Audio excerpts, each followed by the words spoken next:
If your cruise stops at Port Canaveral or you're in Orlando with only part of a day, Kennedy Space Center is totally doable, and it's a really good option. The key is going in with a plan because the timing can get tricky fast. We take the bus tour out to Launch Complex 39 and the Gantry, head straight into the Apollo Saturn V Center, and then finish back at the visitor complex with Space Shuttle Atlantis and a quick stop at Gateway. If you're trying to see what's realistic in a short visit, this is exactly how our day goes.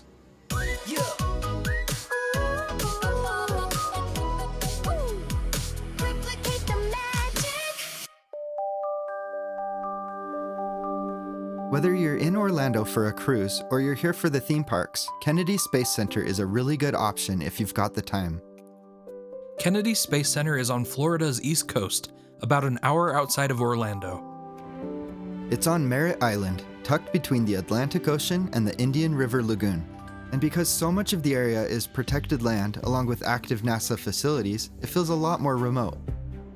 We sailed out of Port Canaveral on a 7-day cruise on Royal Caribbean's Star of the Seas, and since our flight home wasn't until that evening, we booked a post-cruise tour through the ship. After clearing customs at Port Canaveral, we board a coach bus right outside the cruise terminal. Since we booked this as a post-cruise tour, our luggage goes in the storage underneath the bus. If you want to watch the full 7-night cruise on Royal Caribbean's Star of the Seas, we'll drop the link in the comments. If you're on one of those cruises out of New York heading to the Bahamas and it stops at Port Canaveral, this is a great excursion option, and it's going to feel pretty similar to our day. From Port Canaveral, it's about a 20-minute ride. From Disney World or Universal Orlando, it's a little over an hour without traffic. This isn't just a space-themed visitor complex. It's an active spaceflight center. We arrive, get our return instructions, and then we're on our own. We've got about 4 hours to explore. Just before we head into the visitor complex, we spot the real countdown clock from the press site at Kennedy Space Center. It's the one you've seen in coverage from past launches, and it counted down everything from the Apollo era and Skylab to all 135 space shuttle launches. We head through the entrance, and the first thing we walk past is the Rocket Garden, right in the middle of the visitor complex. It's an outdoor lineup of real rockets from the early days of the space program. Even if you don't stop for long, it's worth slowing down for a second. If you want to keep traveling with us, go ahead and subscribe to replicate the magic. The bus tour is included with admission, and it's how you get to a couple of the biggest stops here, including the new Gantry at Launch Complex 39 and the Apollo Saturn V Center.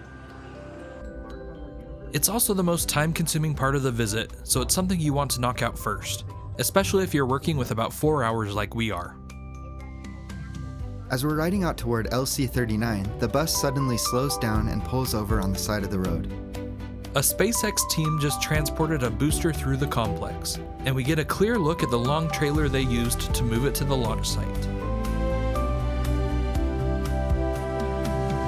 The vehicle assembly building comes into view, and it's the same massive building we could see from our cruise ship while docked at Port Canaveral.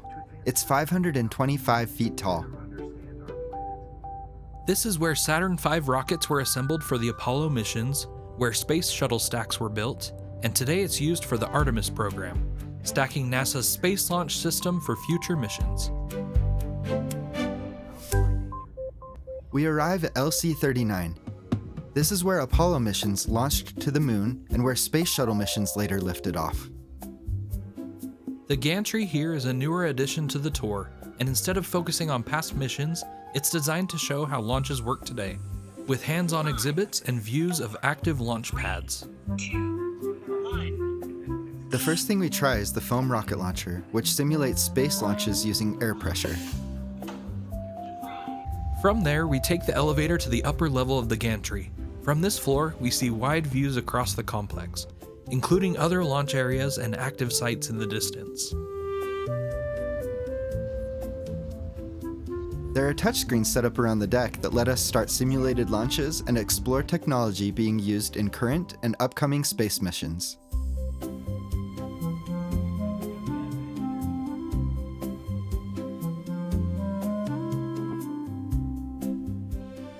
We grab Dippin' Dots, and it's a great space-adjacent snack you can get while you're here. It also reminds us we should keep an eye out for astronaut ice cream while we're here. We're back on the bus and heading to the next stop, the Apollo Saturn V Center. Along the way, we pass the Launch Control Center, which sits right near the Vehicle Assembly Building. This is where launches from LC-39 were controlled, including Apollo missions to the Moon and later Space Shuttle launches. Stay and explore as long as you like. Once we're inside, we're guided straight into the firing room experience. This is the firing room. This space is a recreation of the Launch Control Center using original Apollo-era consoles laid out like they were in the 1960s. The show reenacts the launch of Apollo 8, the first crewed mission to leave Earth's orbit and travel to the Moon. As the countdown starts, the room comes to life with callouts, screens lighting up, and systems coming online.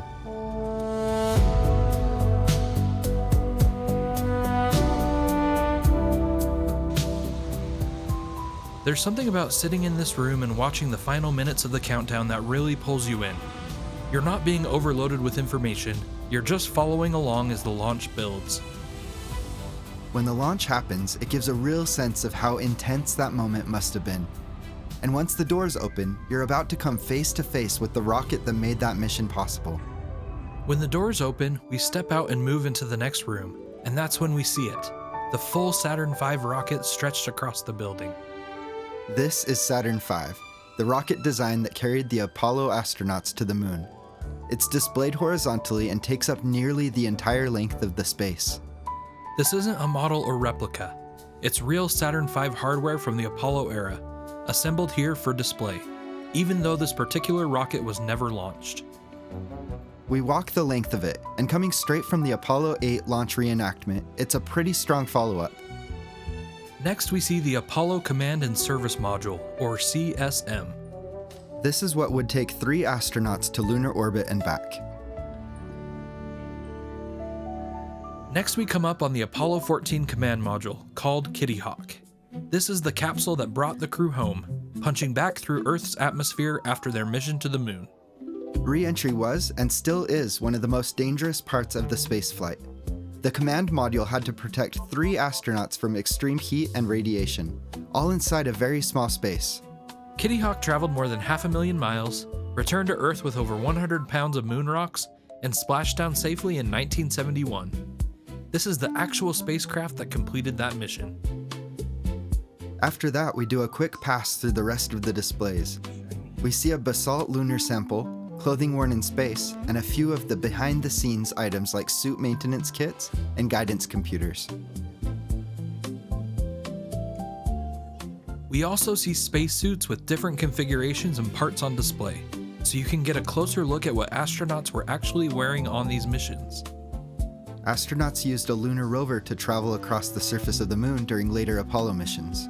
It was designed to be lightweight and practical, with only what was needed to operate on the lunar surface.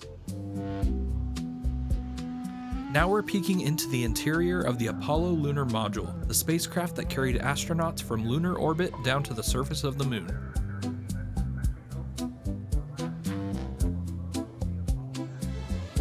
They have a touchable lunar sample here, and it's the real thing from Apollo 17. It's a mare basalt, which is volcanic rock formed when lava cooled on the Moon.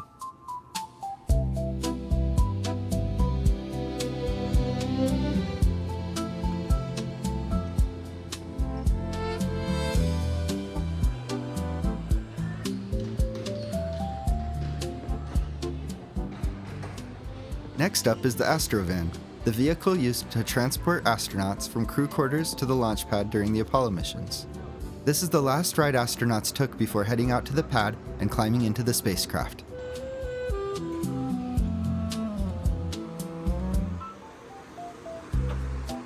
That's our time at the Apollo Saturn V Center, and we're glad we made the time for it. From here, we hop back on the bus and head to the main visitor complex to see what else we can fit in.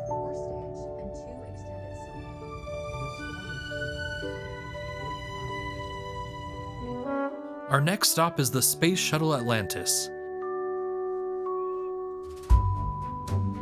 The experience starts with an immersive film, with screens wrapping all the way around the room.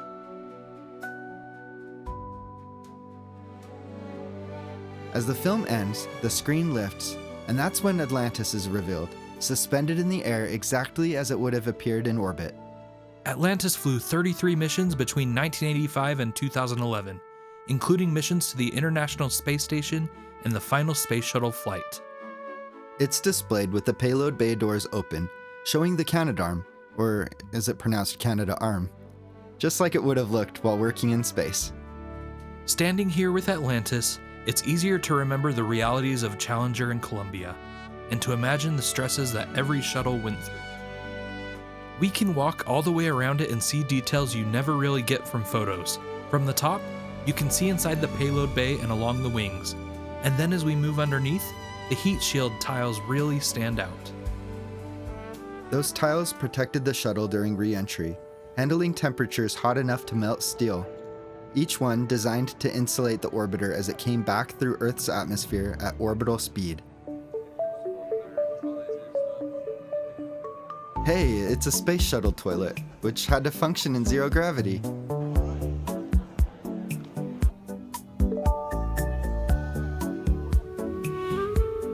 We do a quick pass through the Mars exhibit and spot a Perseverance rover replica.